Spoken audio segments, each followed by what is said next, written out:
ራስ ወጣ አስረዳ ካልሽኝ ወይ ደግሞ ተናገር ካልሽኝ ወይ ፔፐር አለ ፕሬዘንት አረጋ ካልሽኝ ብትገይኝ ይመርጣል። ሽጉጥ እንደዚህ ይዘሽ ምንም ላይ መስለኝ ይችላል። የአንድ ቀን የህይወት ለውጥ just one day ተርን ያደርጋል።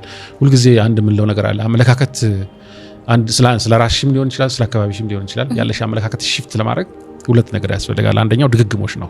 አንድ ነገር ደጋግመሽ ስትሰሚው ውሸትም ቢሆን ማመን ትጀምራለሽ። ውሸት ሲደጋገም እውነት ይመስላል የሚባል አባባል አለ። ሁለተኛው ያ የተፈጠረው ነገር ስሜት ካለው መደጋገም አይፈልግም።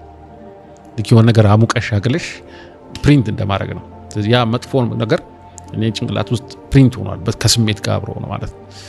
ስለ ራሴ ያለኝ ግንዛቤ ዝቅ አለ። ሰዎችን የማይበት መንገድም ተቀየረ።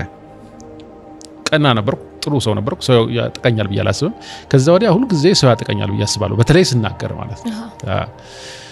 ስለዚህ የኮሌጅ ተማሪ ያለው ፔፐር ሰርቼ አቅርብ ተብዬ ሳቀርብ ፌንት አድርጌያለሁ። ኦልሞስት በቃ እንደዚህ የተንገዳገድኩ ምናምን ወንበር ይዤ ምናምን የተቀመጥኩት ነው። ያ በጣም ከባድ ነው።